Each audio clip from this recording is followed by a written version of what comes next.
الحمد لله رب العالمين. Assalamualaikum warahmatullahi wabarakatuh. Innalhamdulillahi nahmaduhu wa nasta'inuhu wa nastaghfiruh wa na'udzu billahi min shururi anfusina wa min sayyiati a'malina. Man yahdihillahu fala mudhillalah wa man yudlil fala hadiyalah. Asyhadu an la ilaha illallah wahdahu la syarikalah wa asyhadu anna Muhammadan abduhu wa rasuluh sallallahu alaihi wa ala alihi wa sahbihi wasallam. Kaum muslimin, sahabat sunnah yang saya cintai karena Allah subhanahu wa ta'ala, dan teman-teman komunitas pembelajaran kitab Tauhid yang saya muliakan karena Allah. Alhamdulillah, puji dan syukur kita panjatkan pada Allah. Pada kesempatan sore yang berbahagia ini, kita kembali untuk melanjutkan kajian ini, dan alhamdulillah kita sudah sampai pada bab yang ke-15. Bab yang ke-15 yaitu, kalau di sini diterjemahkan, tidak seorang pun yang berhak disembah selain Allah. Namun kalau saya setelah mengamati bab ini dan saya cermati, maka bab yang saya berikan, saya sebutkan di sini adalah jangan mensyirikkan Allah dengan benda mati. Dan hal ini setelah kami perhatikan dari ayat-ayat dan dalil yang disebutkan, maka kemudian kami simpulkan babnya adalah jangan mensyirikkan Allah subhanahu wa ta'ala dengan benda mati. Kenapa demikian? Karena di dua bab sebelumnya, yaitu tentang istighatsah dan isti'adzah, merupakan perbuatan syirik. Isti'adzah dan istighatsah kepada makhluk yang bernyawa.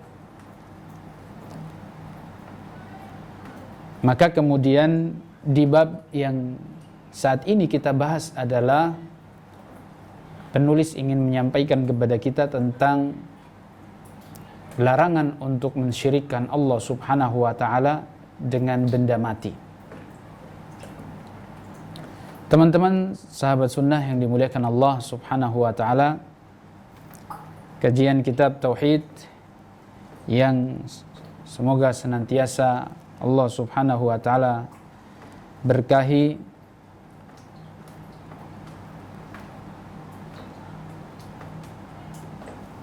penjelasan yang disampaikan oleh Al-Imam Muhammad bin Abdul Wahhab tentang larangan untuk mensyirikkan Allah dengan benda mati, ini adalah merupakan pembahasan secara khusus, walaupun sebelumnya sudah disampaikan dalil-dalil secara umum tentang larangan untuk menyekutukan Allah subhanahu wa ta'ala dengan makhluknya. Dan setiap yang diciptakan oleh Allah, baik makhluk yang bernyawa maupun tidak, semuanya tidak boleh disekutukan dengan Allah subhanahu wa ta'ala. Ayat yang pertama atau dalil yang pertama dalam firman Allah subhanahu wa ta'ala, yaitu surat Al-A'raf ayat 191 sampai 192. Allah subhanahu wa ta'ala berfirman, A'udzu billahi minasyaitonir rajim. Ayusyrikuna ma la yakhluqu syai'an wa hum yukhlaqun. Apakah mereka mempersekutukan Allah dengan berhala-berhala yang tidak dapat menciptakan sesuatu apapun, sedangkan berhala-berhala tersebut atau berhala-berhala itu sendiri buatan manusia, buatan mereka. Wahum yukhlaqun. Berhala-berhala itu diciptakan, dibuat oleh mereka sudah. Mereka sendiri yang menciptakan, membuatnya. Wala yastati'una lahum nasran wala anfusahum yansurun. Dan berhala-berhala itu tidak mampu memberi pertolongan kepada penyembah-penyembahnya.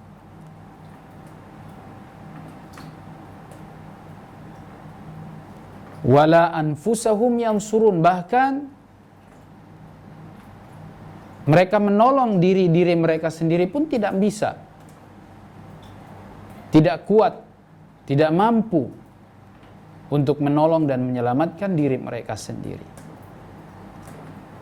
Quran surat Al-A'raf ayat 191 dan 192. Teman-teman sahabat sunnah yang dimuliakan Allah subhanahu wa ta'ala, ayat ini menjelaskan kepada kita tentang larangan untuk mensyirikkan Allah subhanahu wa ta'ala dengan benda-benda mati yang diciptakan oleh manusia. Sebagaimana dulu orang-orang musyrikin, mereka buat sendiri patungnya dengan tangan-tangan mereka dari bahan kayu, bahkan ada yang berbahan tepung gandum, lalu kemudian mereka sembah. Na'udzubillah min dzalik. Mereka tidak bisa menolong dan menyelamatkan diri mereka sendiri, apalagi mau menolong, menyelamatkan, melindungi, memberi manfaat kepada penyembah-penyembah ini. Makanya ada sebuah cerita menarik, bahwasanya dulu ada seorang tokoh Quraisy, salah satu tokoh Quraisy Bani Salimah. Nama beliau adalah Amr bin Jamuh atau Amr bin Jamuh. Dia ini sebelum masuk Islam kisahnya menarik. Dulu di Mekah, atau ketika dia di salah satu kampungnya di Bani Salimah, mohon maaf, di daerah di kota Madinah,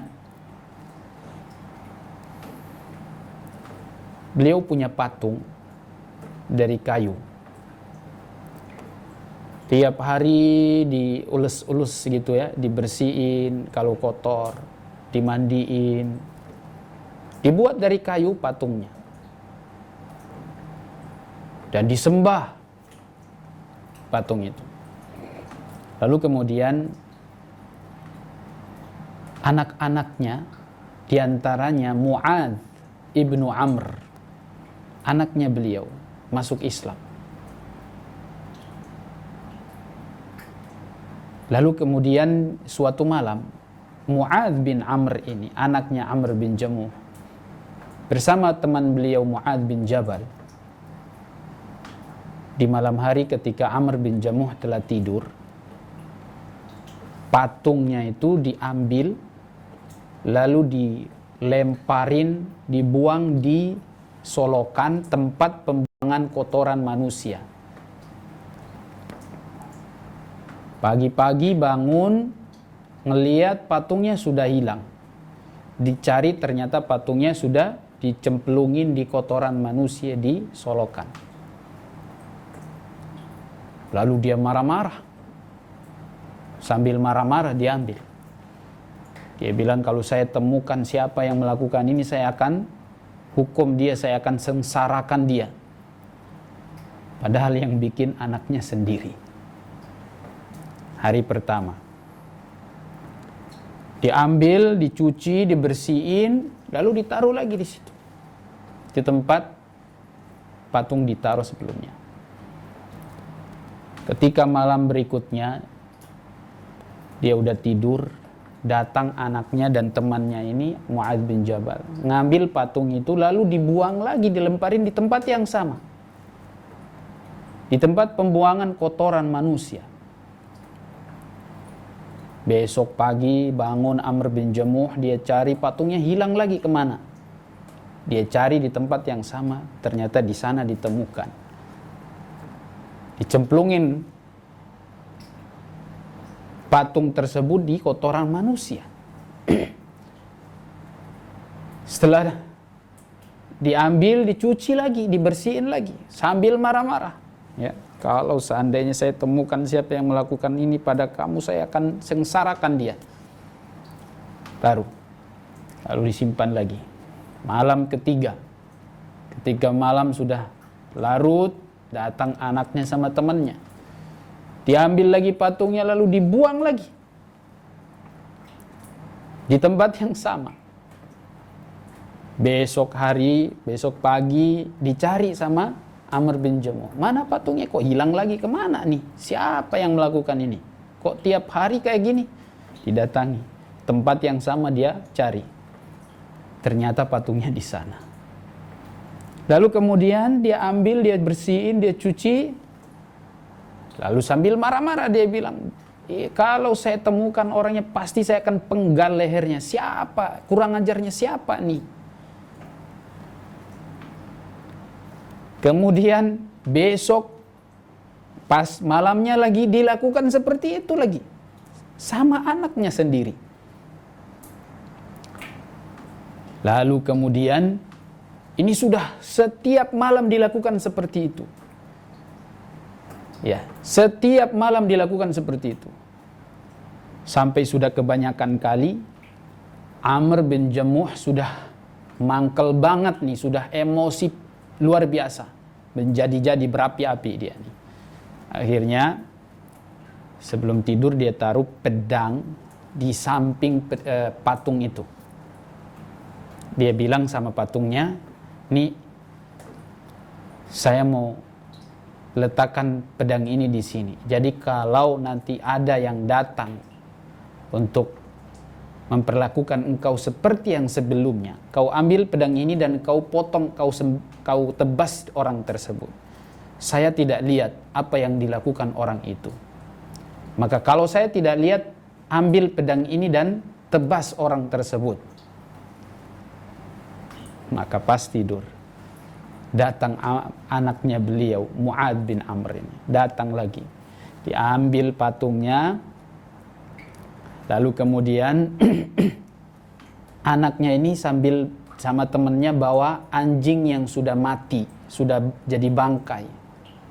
Ya. Sambil diikatkan dengan pedang di leher patung tersebut, dengan anjingnya diikatkan, ya, digandengkan dengan patung tersebut, diikat sekali kayak gitu, digabungin, diikat sama pedang-pedangnya di situ. Lalu kemudian besok paginya dia cari, ternyata patungnya hilang lagi. Dia cari di tempat yang sama, dia temukan ternyata patungnya dan anjing bangkai itu sedang diikat bersamaan di dalam solokan itu dengan pedang-pedangnya. Lalu kemudian dia mengatakan terhadap dirinya, dia baru sadar, dia baru ngeh, dia baru bangkit, baru sadar bahwa ternyata yang dia lakukan selama ini salah. Yang dia lakukan selama ini salah. Marah-marah dia sebelumnya, padahal setelah dia tahu seperti ini, dia bela mati-matian sebelumnya, dan sekarang dia sudah tahu ternyata patungnya tidak bisa membela dirinya, tidak bisa menyelamatkan dirinya. Dia sampai kemudian mengatakan, kalau saya tahu, kalau seandainya engkau adalah Tuhan, maka engkau pasti akan menyelamatkan dirimu. Lalu dari situ kemudian beliau datangi orang-orang yang telah mendahului beliau dalam Islam. Dia cari dan mereka diajak bicara. Lalu kemudian beliau bersyahadat. Dia masuk Islam. Subhanallah, luar biasa. Menarik, tapi juga lucu ya. Lucu dan sangat rendah sekali, hina sekali apa yang dilakukan oleh Amr bin Jamuh ini. Karena ini benda mati, gak bisa apa-apa. Seperti kisahnya Nabi Ibrahim alaihissalam. Ya, seperti kisahnya Nabi Ibrahim alaihissalam, di mana patung-patung itu disembah dari buatan mereka sendiri. Lalu kemudian ternyata Nabi Ibrahim ketika menghancurkan semua patung-patung itu, mereka tidak bisa membela diri, tidak bisa menyelamatkannya. Apalagi mau menyelamatkan orang, apalagi mau melindungi orang.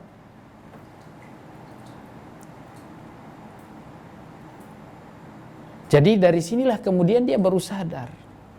Amr bin Jamuh baru sadar. Ternyata selama ini adalah merupakan kesesatan. Ya.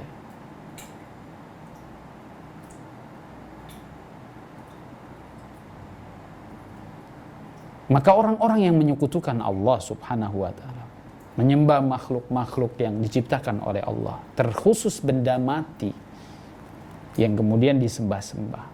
Itu patung, patung orang Nasoro, Yesus dibikin patungnya, lalu kemudian disembah.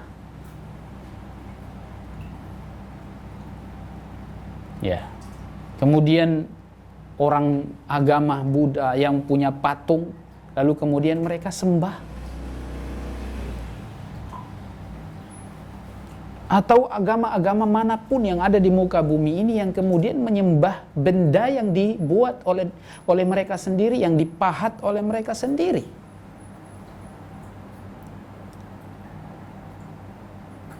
Kalau mereka menggunakan akal yang sehat, maka mereka tidak akan menyembah benda-benda itu. Bahkan dulu lebih parah, ya.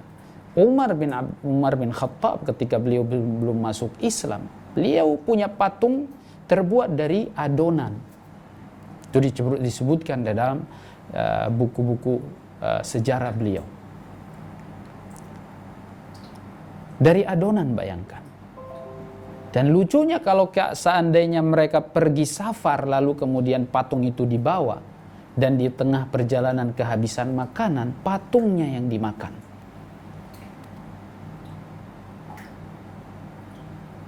Lucu, ya, tapi menarik juga.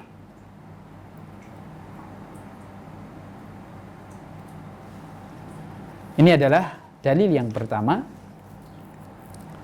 dari surat Al-A'raf ayat 191. Ayat yang kedua, firman Allah Subhanahu wa taala dalam surat Fatir ayat 13. Surat Fatir ayat 13. Allah Subhanahu wa taala berfirman, A'udzu billahi minasyaitonir rajim. Walladzina tad'una min dunihi ma yamlikuna min qitmir. Ma yamlikuna min qitmir. In tad'uuhum la yasma'u du'aakum. Walau sami'u mastajabu lakum. Wa yawmal qiyamati yakfuruna bisyirkikum wa la yunabbi'uka mithlu khabir. Allah katakan, dan ciptaan-ciptaan, buatan-buatan kalian, sesembahan-sesembahan kalian yang kalian buat itu. Ya, karena memang orang-orang kafir musyrikin, sesembahan yang mereka sembah itu adalah terbuat dari benda-benda mati. Ada yang dari batu, ada yang dari kayu, ada yang dari adonan. Apa yang kalian sembah dari sesembahan itu, yang kalian mohon selain Allah, yang kalian minta selain Allah, kalian berlindung kepada selain Allah itu, tidak memiliki apa-apa, ma yamlikuna min qitmir, walaupun hanya setipis qitmir, kulit ari. Di sini terjemahkan kulit ari ya, setipis kulit ari. Tapi sebenarnya qitmir itu adalah lapisan tipis lapisan tipis yang membungkus biji kurma. Lapisan yang tipis sekali yang membungkus biji kurma. Jadi ada isi kurma di luarnya, lalu dalamnya itu ada yang putih-putih yang membungkus biji kurma itu. Itulah yang disebut dengan qitmir. Kata Allah Subhanahu wa taala. Dan sesembahan-sesembahan yang kalian sembah itu selain Allah, dia tidak bisa memiliki apa-apa. Dia tidak bisa membuat apa-apa. Bahkan sampai membuat qitmir pun tidak sanggup. Ya. In tad'uhum la yasma'u du'aakum. Buatan-buatan kalian itu, kalau kalian pinta dari mereka, kalian doa dari mereka kepada mereka, mereka tidak dengar doa-doa kalian tuh. Ya, mereka tidak dengar. Walau sami'u mastajabu lakum. Dan kalaupun mereka dengar, dan tidak mungkin mereka dengar, yang dengar pasti setan yang dengar tuh. Ya, dan itu pasti, itu adalah dakwaannya setan nanti itu. Karena nanti di hari kiamat setan yang akan menjelaskan kepada kalian, wahai para penyembah makhluk-makhluk itu. Nanti kita akan sampaikan bagaimana setan, ini di sini nanti setan mengatakan terakhir tuh. Ya. Walau sami'u mastajabu lakum. Kalaupun mereka dengar, mereka tidak bisa mengabulkan permintaan kalian. Jadi buat apa? Sama juga dengan orang-orang mati, orang walaupun dia soleh, yang sudah meninggal itu sudah benda mati. Ya, sudah benda mati itu.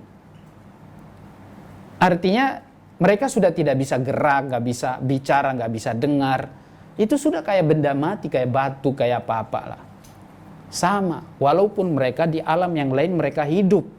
Ya, orang-orang yang beriman, orang-orang soleh, yang mereka mati di jalan Allah Subhanahu wa taala, mereka itu sebenarnya masih hidup. Ruhnya mereka di dalam kubur, di alamnya mereka mendapatkan nikmat Allah Subhanahu wa taala. Wala tahsabanna alladhina qutilu fi sabilillahi amwat, bal ahya'un 'inda rabbihim yurzaqun. Mereka mendapatkan rezeki dari Allah Subhanahu wa taala. Namun bagi kita, orang yang sudah meninggal, kita hidup di dunia ini, orang yang sudah meninggal itu seperti benda mati saja, nggak bisa apa-apa, tinggal tulang. Apa yang mau dia buat untuk kita? Kalaupun mereka dengar, mereka tidak bisa mengabulkan doa permintaan kita. Wa yaumal qiyamati yakfuruna bisyirkikum. Nah, di sini Allah katakan, dan hari kiamat, dan pada hari kiamat mereka akan mengingkari kemusyrikanmu. Ya, karena yang kalian sembah itu setan. Itu ajakan setan sebenarnya. Dan tidak ada wala yunabbi'uka mislu khabir, dan tidak ada yang dapat memberikan keterangan kepadamu sebagaimana yang diberikan oleh Allah yang Maha mengetahui. Tidak ada yang bisa memberikan keterangan kepadamu pada saat itu kecuali Allah Subhanahu wa taala. Mereka nggak bisa apa-apa. Keterangan dari mana mereka tidak tahu? Mereka tidak dengar. Itu sebenarnya ajakan dan dakwaannya syaitan yang kalian tidak sadar. Justru mereka ingkari wa yaumal qiyamati yakfuruna bisyirkikum. Hari kiamat nanti mereka justru mengingkari kesyirikan yang kalian buat itu. Kenapa kalian sembah kami? Ya. Itu nanti kata syaitan di hari kiamat, dia berkhutbah. Ya, dia berkhutbah. Di dalam surat Ibrahim Allah Subhanahu wa taala sampaikan tentang khutbahnya syaitan. Dia mengatakan waqala syaitanu lamma qudiyal amr. Setan berkata, dia khutbah nih untuk para penghuni neraka dan calon-calon penghuni neraka. Para penghuni neraka sedang mendengar. Setan mengatakan, innallaha wa'adakum wa'dal haq. Sesungguhnya Allah itu menjanjikan kepada kalian janji yang hak, yang benar. Wa wa'adtukum fa akhlaftukum. Adapun saya, setan nih, ya, dia bilang, adapun saya janjikan kepada kalian, tapi saya ingkari karena memang tidak benar. Janji yang dusta, janji palsu. Wa ma kana li 'alaikum min sultan.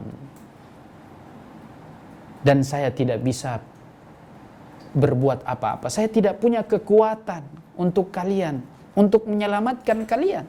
Saya tidak bisa mengangkat kalian dari neraka pindah ke surga, enggak bisa. Wa ma kana li 'alaikum min sultan. Kalaupun dulu kalian ikuti saya, ya, illa an da'autukum fastajabtum li.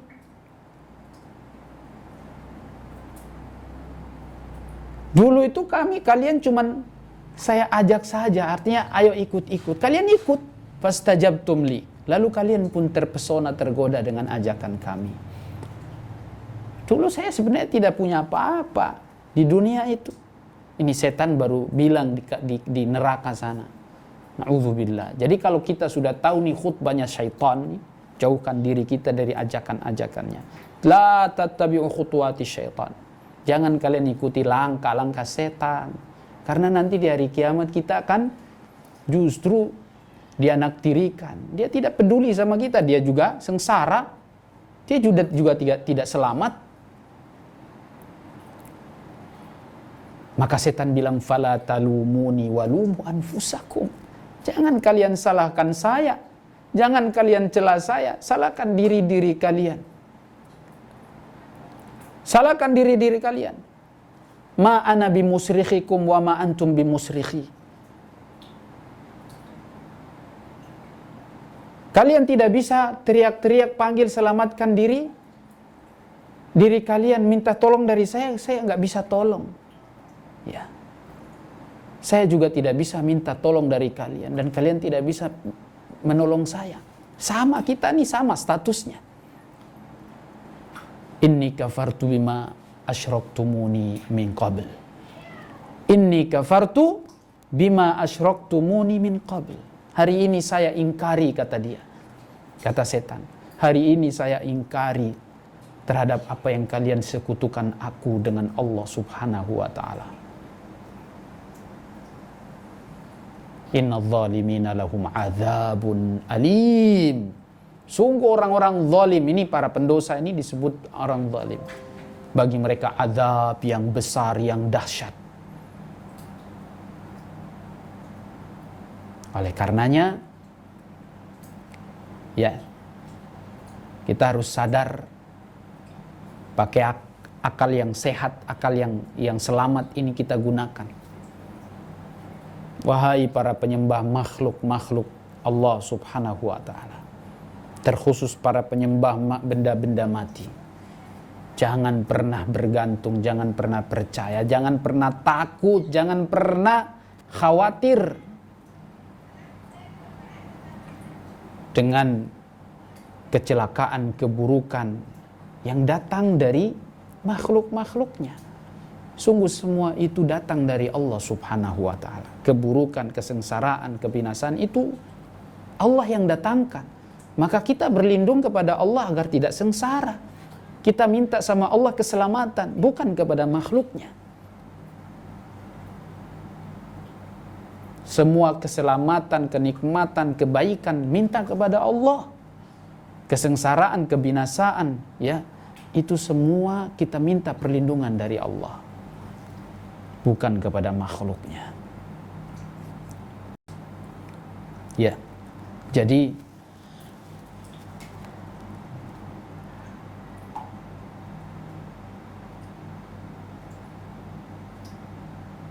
ayat ini menjelaskan secara tegas bahwasanya makhluk, benda mati yang kita ciptakan, yang kita buat itu tidak akan bisa menolong kita. Kalian minta kepadanya, berdoa padanya, dia tidak dengar. Dan kalau dia dengar pun dia tidak akan bisa mengijabahi.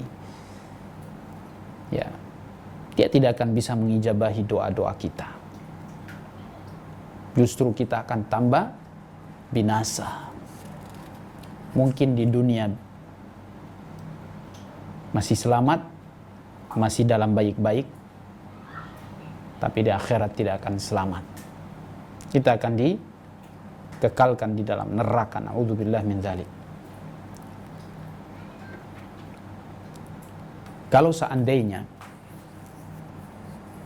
makhluk-makhluk ciptaan-ciptaan manusia itu bisa memberikan manfaat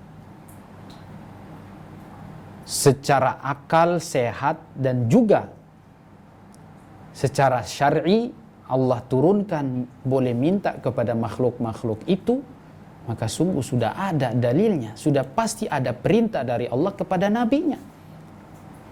Wong nabinya saja, nabi pun tidak meminta kepada makhluk, kenapa kita justru membuat pemahaman, pemikiran, keyakinan yang menentang apa yang didatangkan oleh Muhammad dari Allah Subhanahu wa ta'ala. Makanya nih, kita dengarkan riwayat hadis riwayat Bukhari, Muslim dari sahabat Anas bin Malik radhiyallahu anhu. Beliau mengatakan, syujja an-nabiyyu yauma Uhudin wa kusirat rubaiyatuhu. Nabi SAW dilempari dengan batu oleh orang-orang kafir musyrikin di perang Uhud pada tahun kedua Hijriah. Beliau dilempari dengan batu sampai wajahnya dan kepalanya luka. Wa kusirat rubaiyatuhu, gigi serinya itu pun patah. Ya. Maka faqala kaifa yuflihu qaumun syajju nabiyahum.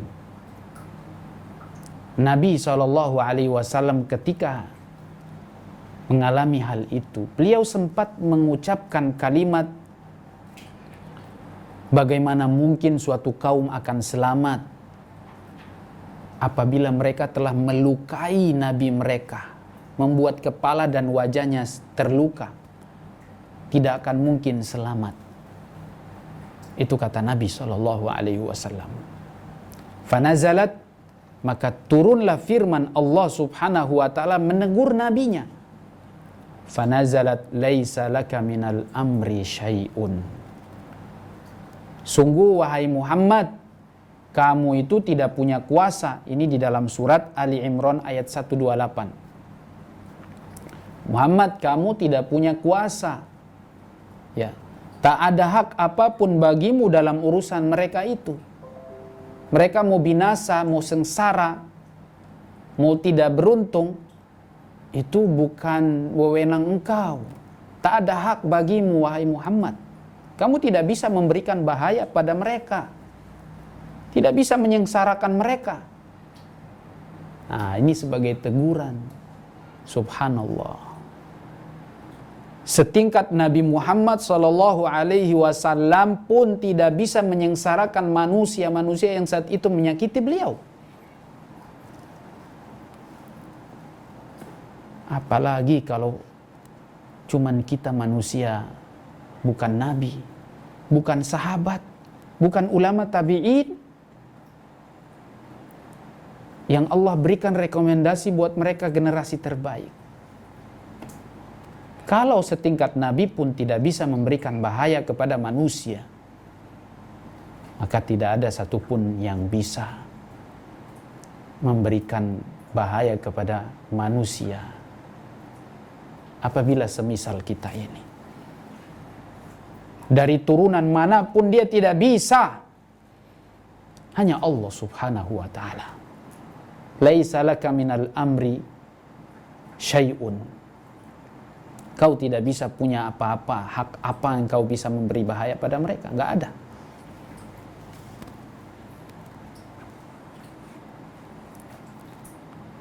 Teguran ini diberikan oleh Allah Subhanahu wa ta'ala kepada Nabi, tapi juga untuk kita semuanya.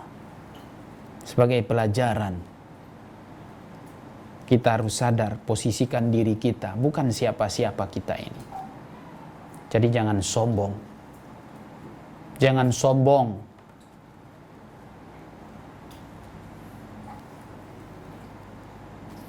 Yang kemudian mengeluarkan kata-kata, sebagian orang mengatakan, wah dia itu hebat.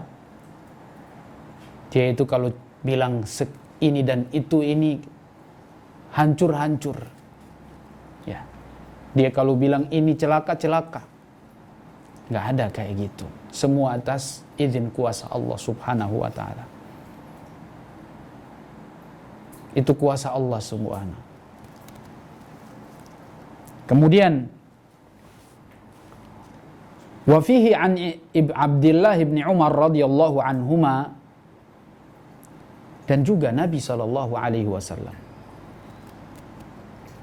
pernah berdoa ketika beliau salat. Dari sahabat Abdullah bin Umar radhiyallahu anhuma, beliau mengatakan, saya mendengar atau dia mendengar Rasul sallallahu alaihi wasallam yaqul idh rafa'a ra'sahu minar ruku'i fi raka'atil akhirah minal fajr, ketika di salat subuh dan bangkit di rakaat yang terakhir, bangkit dari ruku di rakaat yang terakhir, dia berdoa. Beliau kunut. Kunutnya adalah kunut nazilah, bukan kunut subuh, ya. Maksudnya kunut nazilah. Allahumma al'an fulanan wa fulanan. Ya Allah, kutuklah fulan dan fulan. Kutuklah si A dan si B. Ba'dama yaqul, doa itu diucapkan setelah mengucapkan sami'allahu liman hamida rabbana walakal hamd. Maka fa'anzalallah, maka Allah juga menurunkan laisa laka minal amri syai'un. Kau tidak punya hak apapun untuk urusan mereka itu. Walaupun mereka telah melukai engkau, walaupun mereka telah menzalimi engkau, maka engkau tidak berhak untuk berdoa semacam itu. Disebutkan fulan dan fulan yang beliau maksud di sini adalah Sufwan bin Umayyah, Suhail bin Amr, dan Al-Harith bin Hisham. Ini 3 orang ini ternyata setelah itu mereka masuk Islam dengan kuasa Allah subhanahu wa ta'ala. Maka kita secara zahir, walaupun orang itu musuh kita atau musuh Islam, dia membenci umat Islam, dia musuhi agama kita, Islam, dia munafik, na'udzubillah min dzalik. Tapi jangan sampai doa seperti ini. Kita tidak punya kuasa untuk mengutuk orang per orang. Jadi untuk kutukan ini ada larangan. Tidak boleh mendoakan orang ini terkutuk. Ya, jangan sampai ada ucapan terkutuk kau, ini jangan. Semoga Allah kutuk kau, nggak boleh. Karena ada sebagian teman-teman umat Islam tanpa sadar, bisa jadi karena belum punya pengetahuan tentang ini, atau mungkin saking emosinya jadi refleks keluar kalimat itu. Kalau mungkin tidak sengaja atau mungkin karena kejahilan, maka ini insya Allah tidak mengapa. Tapi kalau dengan sengaja kita doa seperti ini, itu tidak boleh. Apalagi dia masih Muslim, cuman dia tidak senang saja dengan kita. Mungkin tindakannya itu membuat kita mangkel, kita emosi, atau mungkin perkataannya. Maka jangan sampai kita mengatakan atau mengeluarkan kata-kata kutukan kepada orang ini. Terkutuk kau. Dan bahasa terkutuk itu maksudnya dijauhkan, al-ib'adu an rahmatillah, dijauhkan dari rahmat Allah. Ini jangan. Karena seakan-akan kita mengatakan Allah tidak akan mengampuni kau. Oh, jangan. Ini bukan kuasa kita. Yang mengampuni itu Allah subhanahu wa ta'ala. Yang merahmati itu Allah subhanahu wa ta'ala. maka tidak boleh sampai mengeluarkan kalimat ini. Wa fi riwayah yad'u ala Safwan ibnu Umayyah wa Suhail ibni Amr wal Harith ibni Hisham. 3 orang ini yang beliau maksud. Ya. Jadi dalam riwayatnya disebutkan adalah beliau mendoakan supaya 3 orang ini binasa. Safwan bin Umayyah, Suhail bin Amr, dan Al Harith ibni Hisham, agar dijauhkan dari rahmat Allah. Maka turunlah firman Allah subhanahu wa ta'ala, laisa laka minal amri syai'un. Engkau tidak punya hak apapun bagi mereka atau urusan mereka ini. Ya. Jadi lagi-lagi setingkat Muhammad sallallahu alaihi wasallam tidak bisa memberikan atau tidak bisa mendatangkan bahaya kepada mereka. Walaupun doa ini dia mintanya kepada Allah subhanahu wa ta'ala, ini tidak boleh. Kalau hanya sekedar berdoa supaya misalnya dikutuk secara umum, itu boleh. Tapi kalau per orang, ya, divonis langsung, ditakyin langsung, ditentukan orangnya, ini tidak boleh. Jadi kalau berdoa agar dikutuk oleh Allah, ini dalam 2 keadaan. 1, kalau kita doakan supaya secara orang per orang ditentukan orangnya, ya Allah kutuklah si fulan, si A atau si B, ini tidak boleh. Ya, ini tidak boleh. Kemudian kalau kita doakan kutukan secara umum, ya. Kalau kita doakan kutukan secara umum, ini sebagian ulama mengatakan boleh. Ya misalnya, ya Allah kutuklah orang-orang kafir misalnya. Ini bisa aja. Oleh sebagian ulama mengatakan boleh. Sebagaimana Rasul sallallahu alaihi wasallam juga pernah mendoakan agar Bani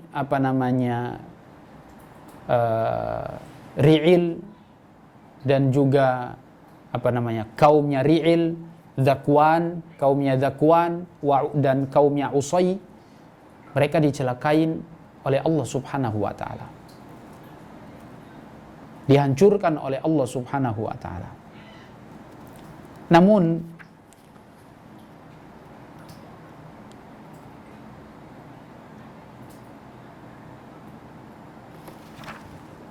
penjelasan ini, ya, sebentar. Doa untuk minta dikutuk oleh Allah subhanahu wa ta'ala ini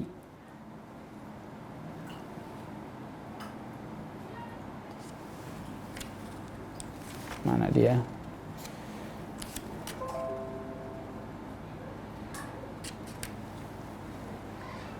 Ya. Kata Syekh Al-Utsaimin, saya bacakan penjelasan beliau. Syekh Al-Utsaimin mengatakan, ketika disampaikan kepada beliau, apakah ayat yang kita bahas ini atau hadis yang kita bahas ini menjelaskan kepada kita tentang pelarangan berdoa mengutuk orang-orang kafir, ataukah yang dimaksud adalah larangan ad-du'a, larangan berdoa saja, maksudnya doa untuk dicelakakan. Maka kata Syekh Al-Utsaimin, al-manhi anhu huwa la'nul kuffar fi du'a ala wajhi ta'yin. Yang dilarang adalah mendoakan agar orang kafir secara ta'yin, secara pengkhususan, divonis, ditentukan orangnya, ini yang terlarang. Amma la'nuhum umuman, adapun melaknat, berdoa agar Allah melaknat mereka secara umum, fala ba'sa bihi, ini tidak mengapa.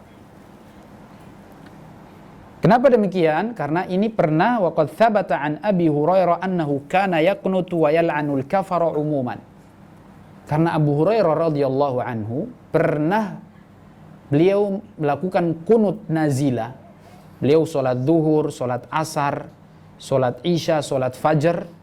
Dia berdoa agar orang kafir dikutuk oleh Allah subhanahu wa ta'ala. Di mana beliau mengatakan, Allahumma arihil muslimina min. Mohon maaf. Di dalam doanya beliau itu, beliau meminta agar Allah subhanahu wa ta'ala mengutuk orang-orang kafir. Beliau mengatakan, Allahumma al'an al-kuffar. Ya Allah, kutuklah orang-orang kafir secara umum. Maka ini boleh. Sebagaimana yang disebutkan di sini. Jadi secara khusus yang terlarang. Tapi kalau secara umum boleh. Ya. Terus kemudian kalau kita berdoa agar orang kafir dihancurkan, dibinasakan oleh Allah subhanahu wa ta'ala secara umum, maka ini harus difahami baik-baik. Kalau secara umum ini tidak boleh. Fa innahu mahallu nazar, kata Syekh Al-Utsaimin. Walihada lam yad'u an-nabi ala Quraisy bil halak. Ini tidak berarti terlarang, namun Nabi SAW tidak melakukannya. Nabi tidak melakukannya, padahal orang-orang kafir saat itu menyakiti beliau, mengganggu beliau. Tapi kenapa beliau tidak mendoakan supaya mereka binasa, celaka semuanya? Sebagaimana yang beliau pernah dakwah di Taif, lalu diganggu oleh orang-orang Taif, disakiti oleh orang-orang Taif, dilempar dengan batu sampai berdarah-darah. Namun beliau tidak mendoakan mereka celaka. Beliau justru mendoakan, ya Allah, Allahumma akhrij min aslabihim man ya'budullaha wa la yusyriku bihi syai'a. Ya Allah, keluarkan dari keturunan-keturunan mereka generasi yang benar-benar menyembah Allah semata dan tidak berbuat syirik, menyekutukan dengan sesuatu apapun. Ya. Bahkan beliau mengatakan, Allahumma alaika bihim, Allahumma ja'alha alaihim sinina kasinin Yusuf. Beliau justru berdoa, ya Allah, itu urusan Engkau ya Allah. Engkau celakain mereka, itu hak Engkau, itu kuasa Engkau. Engkau selamatkan mereka, itu adalah merupakan karunia kasih sayang darimu, rahmatmu. Allahumma ja'alha alaihim sinin kasinin Yusuf. Ya. Ya Allah, jadikan mereka hidup dalam keadaan sempit saja. Susah mereka, susahkan mereka ya Allah. Tapi kalau celaka, enggak. Atau doa yang biasa juga dibaca, Allahumma hsihim adada wa la tubqi minhum ahada. Bahwa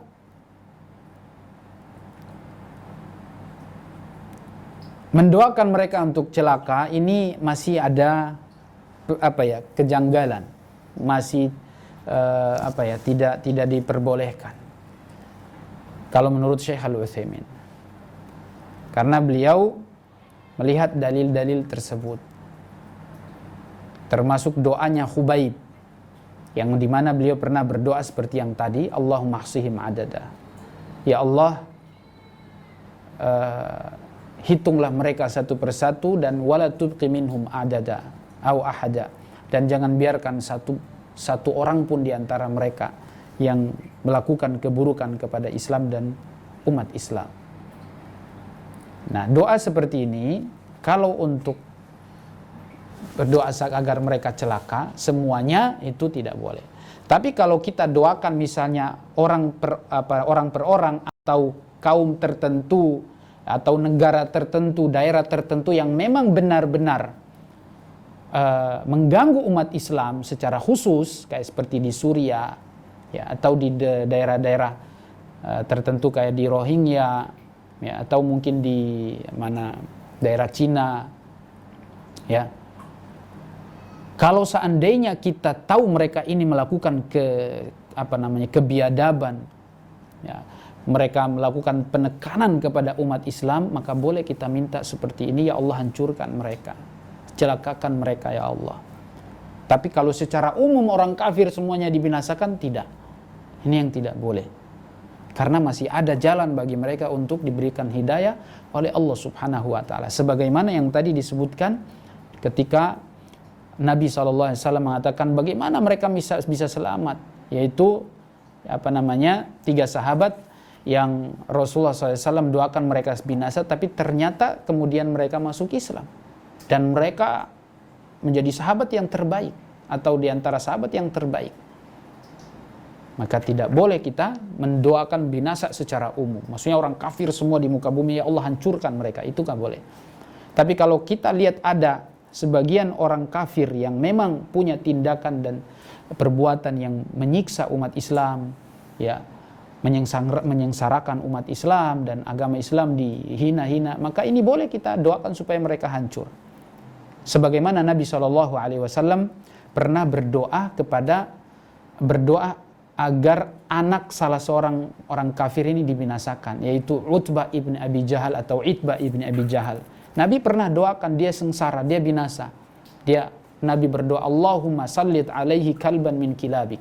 Ya Allah, kirimkan satu ekor anjing dari makhluk anjing ciptaan-ciptaanmu agar diterkam, agar menerkam siapa? Si Itbah ini. Kirimkan kepadanya agar dia diterkam oleh anjing. Lalu kemudian itu terbukti, doa Nabi terkabul, sampai Abu Jahal sebelum berangkat mereka pergi berdagang di negeri Syam, karena ini kejadiannya di tengah perjalanan menuju Syam dalam rangka dagang. Lalu doa Nabi SAW ini didengar atau sampai terdengar oleh Abu Jahal. Maka Abu Jahal sampai mengatakan kepada Itbah anaknya, saya khawatir engkau tertimpa doanya doanya Muhammad.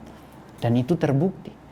Ya, terbukti. Bahkan Itbah ini dilindungi atau dijaga oleh pegawai-pegawainya Abu Jahal atau pengawal-pengawalnya Abu Jahal. Dia ditempatkan di tempat yang paling tinggi, lalu di bawahnya itu dikelilingi oleh rakyatnya atau umatnya atau kaumnya yang ikut dengan Abu Jahal saat itu, yang berdagang ke negeri Syam.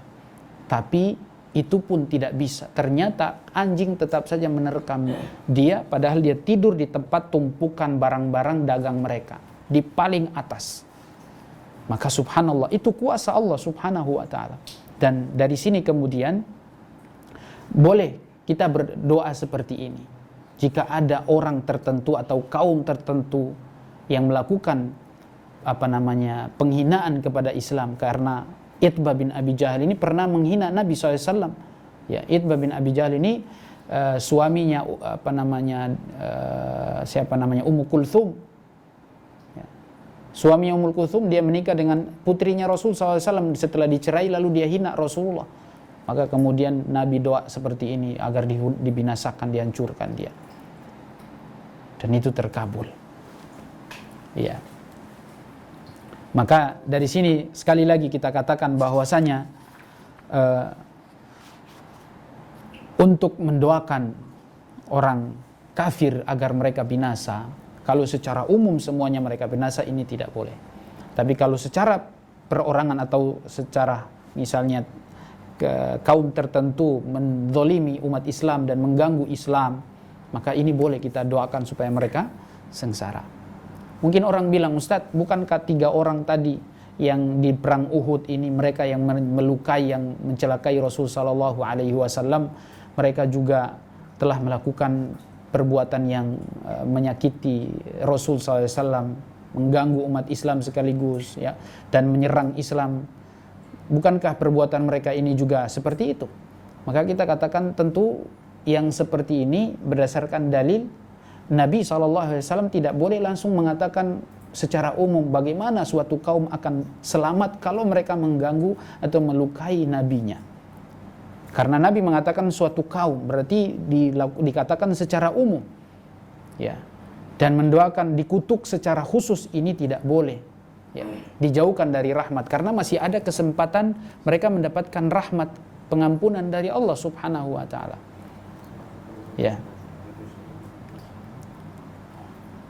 Jadi saya melihat bahwasanya hal ini beda, ya. Hal ini beda. Bedanya adalah karena hanya Allah Subhanahu wa taala yang tahu tentang mereka dapat hidayah atau tidak. Mereka diampuni atau tidak. Dan setelah itu mereka diberikan hidayah oleh Allah Subhanahu wa taala. Kemudian kita lanjut hadis yang terakhir. Hadis yang terakhir ini dari sahabat Abu Hurairah radhiyallahu anhu, beliau mengatakan, qama Rasulullah SAW hina unzila alaihi wa anzir ashiratakal aqrabin. Suatu hari Nabi SAW berdiri dan memanggil orang-orang Quraisy ketika beliau berdiri di salah satu bukit di kota Mekah. Ketika turun firman Allah, wa anzir ashiratakal aqrabin, dan umumkanlah, berikanlah peringatan kepada keluargamu dan orang-orang terdekat di antaramu. Lalu kemudian beliau memanggil, faqala ya ma'syara Quraisy, ya ayyuhal qaum, wahai ma'syara Quraisy, wahai orang-orang Quraisy, ishtaru anfusakum, selamatkanlah diri-diri kalian. Ini penggalan ini panggilan kepada seluruh manusia yang ada di situ secara umum, karena Nabi disuruh untuk mengumumkan dakwanya. Saat itu langsung Nabi mengumumkan dakwanya, langsung beliau panggil, wahai orang-orang Quraisy, ishtaru anfusakum la ughni ankum minallahi syai'a. Saya tidak bisa menyelamatkan diri-diri kalian dari siksaan Allah Subhanahu wa taala. Saya tidak bisa menyelamatkan kalian, maka selamatkanlah diri-diri kalian. Lalu beliau panggil satu-satu. Ya Abbas ibni Abdul Muttalib, wahai Abbas, bapaknya Abdul Muttalib. Ini pamannya beliau. Ya.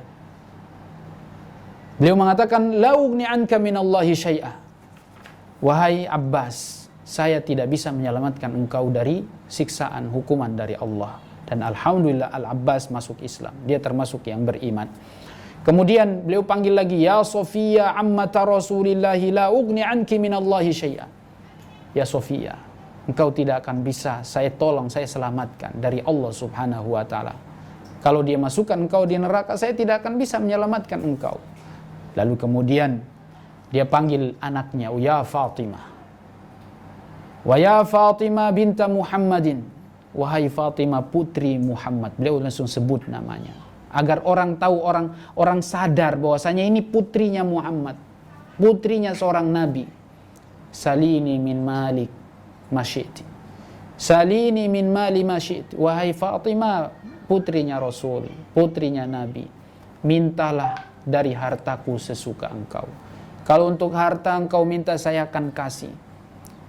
La ughni anki minallahi syai'a. Adapun untuk siksaan di neraka sana, saya tidak bisa menyelamatkan engkau.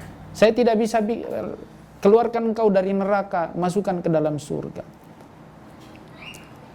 Oleh karenanya dari hadis ini, ya, hadis ini menjelaskan kepada kita tentang bagaimana Nabi pun tidak bisa membahayakan orang lain atau tidak bisa menyelamatkan orang lain. Semuanya datang dari Allah, kuasa Allah Subhanahu wa ta'ala.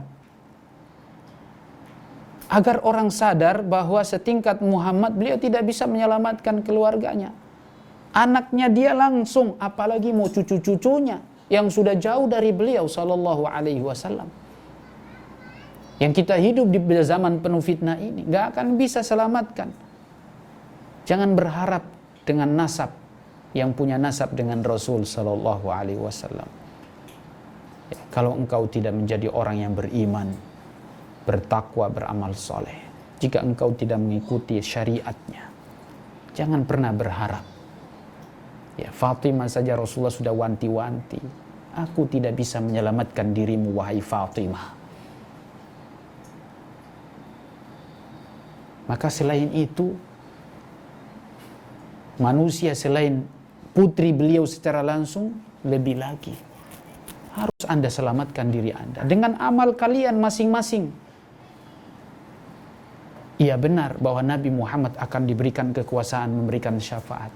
Namun beliau tidak dengan kuasanya dia sendiri, atas izin Allah Subhanahu wa taala. Dan Allah baru memberikan izin kepada Muhammad bagi mereka orang-orang yang berhak mendapatkan syafaat dengan ridho Allah. Kalau Allah ridho kepada engkau baru dapat syafaat. Kalau engkau tidak diridhoi oleh Allah, engkau tidak bisa dapat syafaat. Bagaimana bisa mendapatkan ridho Allah? Jalankan perintahnya. Ya, jalankan perintahnya. Makanya dalam hadis itu Rasulullah mengatakan, man as'adun nasi bihusni syafaati. Siapakah, Abu Hurairah bertanya kepada Rasulullah, siapa yang paling senang berbahagia mendapatkan syafaatmu? Kriterianya seperti apa? Kata Nabi SAW, man qala la ilaha illallah khalisan min qalbi, yaitu yang mengucapkan kalimat la ilaha illallah dengan hatinya yang tulus, yang ikhlas, yang jujur. Dia benar-benar menerapkan konsekuensi kalimat la ilaha illallah. Ya, bab ini kandungannya banyak sekali. Beliau menyebutkan penjelasan tentang kedua ayat tersebut di atas. Ya, dalam surat Al-A'raf dan juga surat surat Fatir. Ya, surat Al-A'raf dan surat Fatir.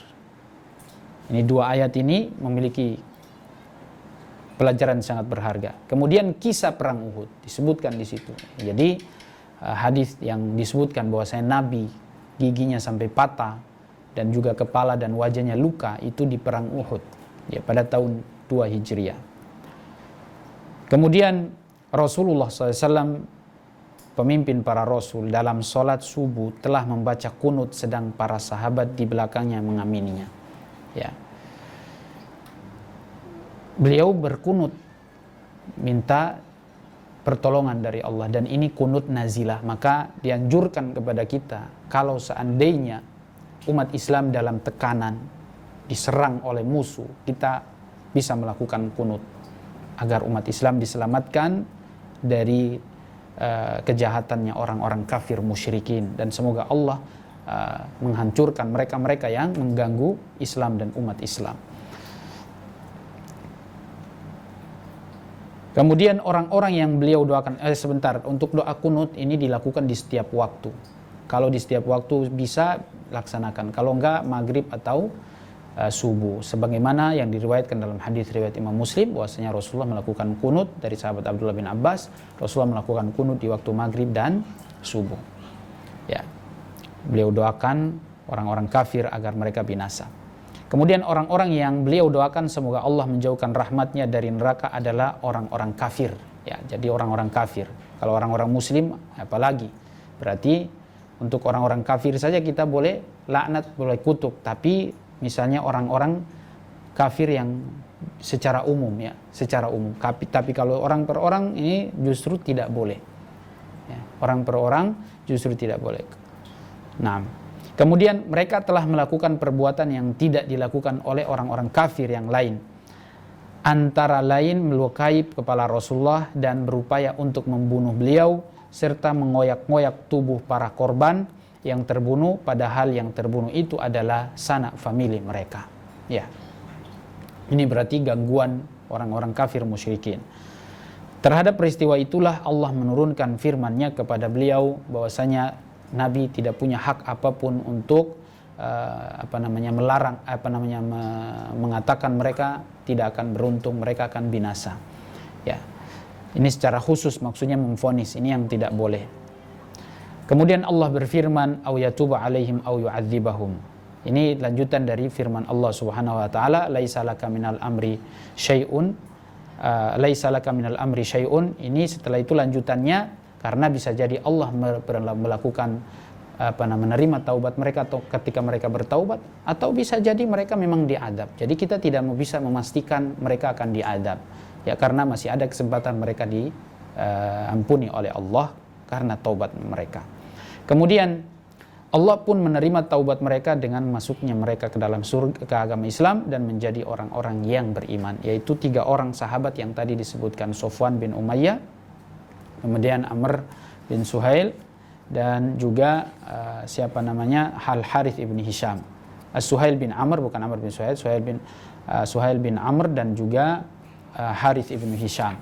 Kemudian dianjurkannya melakukan kunut nazila, yaitu kunut yang dilakukan ketika umat Islam dalam keadaan mendapatkan tekanan bahaya.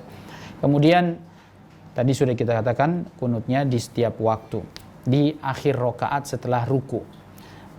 Dan perlu diketahui bahwasanya untuk doa untuk kunut nazila itu tidak pakai muqaddimah atau pembukaan dulu, langsung pada poinnya. Apa yang kita minta langsung pada poin itu.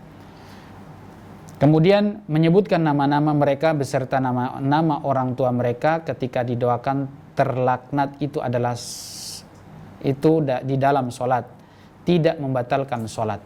Kata Imam Muhammad bin Abdul Wahab, tidak membatalkan sholat karena menyebut kalam ucapan selain bacaan-bacaan sholat. Jadi tidak mengapa.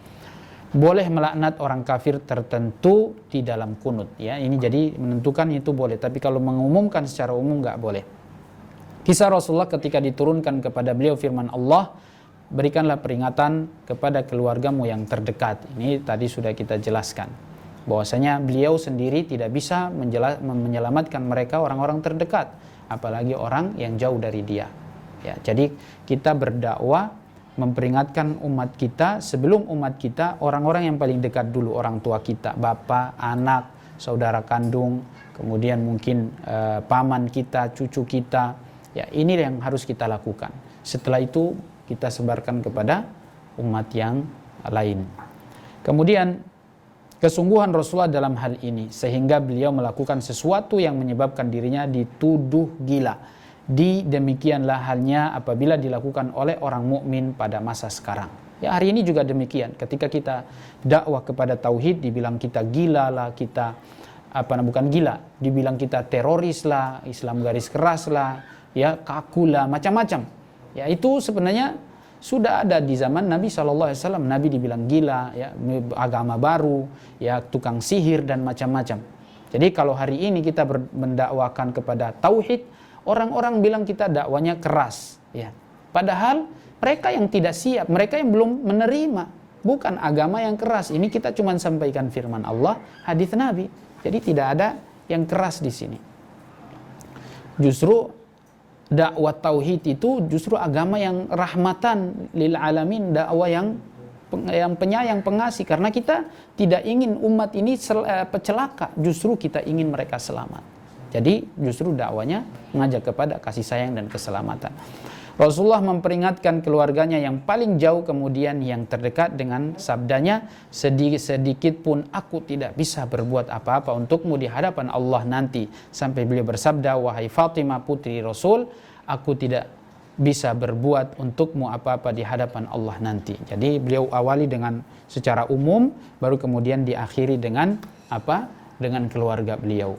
Walaupun demikian, tentunya kita kalau dalam dakwah di dalam keluarga, kita mulai sebenarnya dari keluarga kita. Ini kalau pelan-pelan, ya, seperti dakwanya Rasulullah pertama kan istrinya beliau, orang yang di dekat dulu, ya. Kemudian setelah itu keluar diumumkan. Kalau sudah diumumkan, kita mulai dari yang jauh. Kita mulai dari yang jauh. Nah, jika beliau sebagai pemimpin para rasul telah berterus terang tidak bisa membela putrinya sendiri, pemimpin kaum wanita di jagat raya ini, dan jika orang mengimani bahwa apa yang beliau katakan itu benar, kemudian jika dia memperhatikan apa yang terjadi pada diri kaum Khawas dewasa ini, maka akan tampak baginya bahwa tauhid ini sudah ditinggalkan dan tuntunan agama sudah menjadi asing. Ya, padahal di zaman itu, di zaman beliau, orang masih alhamdulillah. Tapi sekarang ini lebih parah lagi. Orang sudah jauh dari agama. Jadi Nabi kita Muhammad SAW, jika beliau sebagai pemimpin para rasul telah berterus terang tidak bisa membela putrinya sendiri, pemimpin kaum wanita, ya, karena putrinya beliau ini pemimpin kaum wanita nanti di surga nanti, beliau semuanya yang menjadi yang nomor satu. Dan jika orang mengimani bahwa apa yang beliau katakan itu benar, kemudian jika dia memperhatikan apa yang terjadi pada diri kaum Khawas dewasa ini pada saat ini sudah berubah, maka naudzubillah, ya. Ya, ini sangat disayangkan sekali ketika nanti kita dikumpulkan bersama beliau di hari kiamat, ternyata kita sudah melenceng dan menyimpang dari ajarannya beliau sallallahu alaihi wasallam. Ini yang bisa kita sampaikan, wallahu alam bisawab. Mungkin kita cukupkan dan mohon maaf apabila terlalu panjang, dan saya kembalikan kepada Al-Akh Ilman untuk mengakhiri pertemuan ini. Kalau misalnya ada pertanyaan gimana nih? Dan yang kemarin juga kita belum jawab, yang sekarang juga wallahu alam. Masih 15 menit atau 5 menit lah kita ambil, silakan fadhol ya Akh Ilman. Baik Ustaz, jazakallahu khairan Ustaz atas materi yang diberikan. Ini ada pertanyaan yang dari pertemuan yang lalu Ustaz. Iya. Ada 2 pertanyaan. Pertanyaan pertama, sudah menjadi kebiasaan di masyarakat tentang perbuatan mereka untuk menaruh sesajen di kubur-kubur Ustaz. Iya. Dan mereka meminta di kubur-kubur tersebut, dan justru dengan hal tersebut permintaan mereka tuh dikabulkan dan menambah keyakinan mereka terhadap apa yang mereka itu seperti apa? Iya. Iya. Menjadi kebiasaan masyarakat awam di tengah umat Islam sendiri, mereka biasa taruh sesajen lalu kemudian apa yang mereka lakukan itu mereka yakini benar karena didukung oleh apa yang mereka dapatkan atau hasil yang mereka temukan ketika mereka melakukan hal itu, ternyata ada hasilnya dikabulkan atau mereka terima hasilnya. Kalau bisa bahasa dikabulkan mungkin ini ya, sebenarnya dikabulkan itu Allah yang kabulkan. Jadi kita katakan bahwa seperti yang sudah kita jelaskan pada pertemuan sebelumnya, bahwa tidak berarti ketika sesuatu yang kita lakukan itu kemudian ada hasilnya tercapai, itu tidak berarti benar. Ya, tidak berarti benar. Karena yang mengatakan benar atau salah itu, yang menentukan benar atau salah itu Allah Subhanahu wa taala, dan Allah sudah jelaskan, Rasulullah sudah jelaskan. Cuman kita saja manusia yang mengikutkan hawa nafsu. Kita turut kepada syaitan sehingga kemudian kita ikuti. Makanya kalau kita sudah mengikutkan hawa nafsu, keinginan kita yang serba terburu-buru, tidak sabar menghadapi cobaan, ujian, sehingga kemudian kita keluarkan, kita bikin acara-acara ritual seperti ini, bikin sesajian. Karena memang orang tidak sabar, ya maunya pengen cepat sembuh atau pengen dijaga, pengen macam-macam. Akhirnya dia tidak bersabar dengan ujian dari Allah Subhanahu wa taala kepadanya, sehingga dia pengen cepat instan, dapat segera balasannya. Ya, padahal kalau kita bersabar dengan ujian, walaupun misalnya ada yang diuji dengan sakit yang berat, kalau dia bersabar, dia tidak pergi ke tempat-tempat yang keramat atau tempat dukun atau macam-macam, dia bersabar, insya Allah pahalanya besar, dia bertauhid. Tapi kalau dia datang ke situ, walaupun tercapai apa yang dia maksud, apa yang dia inginkan, tapi itu dosa syirik, Allah katakan salah, itu sesat, ya, itu adalah kesyirikan. Namun manusia tidak mau mendengar. Ya, jadi yang mengatakan benar atau salah itu Allah Subhanahu wa taala. Bagaimana kita bisa melihat itu benar atau salah sementara kita tidak langsung menerima dari Allah wahyunya? Kan kita sudah dijelaskan oleh Rasulullah, para sahabat dan para ulama kita mengetahui ini salah dan tidaknya, sudah kita dijelaskan ciri-cirinya bagaimana. Ya, kaidah-kaidahnya, dasar-dasarnya sudah ada. Ya. Jadi kalaupun tadi kita sudah sampaikan hadisnya, kalau kalian doa kepada mereka, walau sami'u mastajabu lakum. Kalaupun mereka dengar, mereka tidak mengabulkannya. Ya, mereka tidak mengabulkan sebenarnya. Semua terjadi itu atas izin Allah Subhanahu wa taala, namun karena di kacamata manusia itu adalah diyakini itu datang dari Tuhan yang mereka sembah itu. Padahal itu semua datang semua dengan izin Allah, walaupun memang Allah tidak suka itu, Allah tidak cinta dengan itu. Namun itu terjadi secara kauni terjadi, namun Allah tidak mencintai hal itu. Allah tidak menyuruh kepada hal itu. Kalau dibilang terjadi, Allah kuasa untuk mewujudkan hal itu. Untuk hal itu bisa. Sama dengan Allah ciptakan iblis. Kenapa harus ada iblis? Kalau memang dia itu sesat, dia itu terkutuk, kenapa harus ada iblis? Allah nggak binasakan saja. Tapi memang itu sebagai ujian bagi kita manusia yang beriman. Sama juga dengan adanya para dukun, adanya tempat-tempat yang dikeramatkan dan diyakini, itu ujian bagi kita agar tidak didekati. Ya. Kita diuji. Maka ini jawaban saya. Naam, wallahu a'lam bis-shawab. Barakallahu fiik. Cukup ya, karena waktunya sudah mau habis. Terakhir. Satu pertanyaan lagi, Ustaz. Ya, silakan. Pada pertemuan yang lalu, Ustaz pernah menyampaikan bahwa keburukan dan kebaikan itu dari Allah Subhanahu wa taala. Namun ada ayat dalam Al-Qur'an yang berbunyi bahwa segala kebaikan itu datangnya dari Allah, sedangkan keburukan itu disebabkan karena kesalahan kita sendiri. Ya. Gimana toleransi tadi? Ya, semua datang dari Allah Subhanahu wa taala. Maksudnya semua Allah yang takdirkan. Semua Allah yang takdirkan. Kebaikan dan keburukan itu Allah takdirkan, karena kita disuruh beriman kepada yang baik dan yang buruk. Dan itu datang dari Allah, Allah yang tetapkan, Allah yang ciptakan. Ya. Dan apa yang dikatakan tadi di situ, sementara tadi apa namanya? Sedangkan keburukan itu disebabkan karena kesalahanmu sendiri. Iya, karena kesalahanmu itu terjadilah keburukan itu menimpa engkau. Namun yang terjadi itu dari Allah Subhanahu wa taala. Maksudnya Allah yang takdirkan. Nah, inilah pentingnya kita beriman kepada takdir. Ya. Memang Allah tidak mencintainya, tapi Allah takdirkan. Dan ini yang disebut dengan hal-hal yang terjadi secara kauni. Hal-hal yang terjadi secara kauni seperti menciptakan iblis itu. Secara kauni Allah ciptakan, ada, terjadi. Namun Allah tidak suka dengan iblis dan sifatnya iblis, karena dia sudah kufur selamanya. Dan orang-orang yang mengikuti iblis, Allah tidak suka dengan perbuatan itu. Ya. Misalnya Allah bilang Allah tidak suka orang-orang zalim. Ya.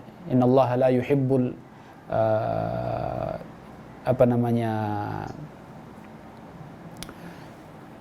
wa ma kana Allahu yuridu zulman lil alamin. Allah tidak menginginkan kezaliman di muka bumi ini. Tapi kezaliman itu terjadi. Secara kauni iya, tapi secara kehendak syar'i yang dicintai oleh Allah itu tidak Allah sukai. Namun terjadi secara kauni. Ya. Jadi seperti itu. Segala keburukan itu memang disebabkan karena perbuatan manusia, namun Allah kehendaki terjadi. Ya. Itu sudah Allah takdirkan, dan semua dari zaman dulu sampai sekarang, dari awal sampai hari kiamat, kecil sama yang besar, itu semua ditakdirkan oleh Allah. Makanya kita mengimani takdir itu ada 4 tahapan. Kita harus pahami bahwasanya segala yang terjadi itu sudah pasti dikehendaki oleh Allah Subhanahu wa taala. Segala yang terjadi sudah dikehendaki oleh Allah Subhanahu wa taala. Dan segala sesuatu yang dikehendaki oleh Allah Subhanahu wa taala sudah pasti tertulis, sudah pasti tercatat. Dan segala yang tercatat di dalam catatan Lauhil Mahfuz itu sudah ada ilmunya, Allah sudah tahu. Ya. Jadi didasari dengan ilmu, baru dicatat, baru dikehendaki, baru diciptakan, terjadi. Ya, semuanya. Nah, barakallahu fikum, ini yang bisa kita sampaikan. Wallahu a'lam bissawab.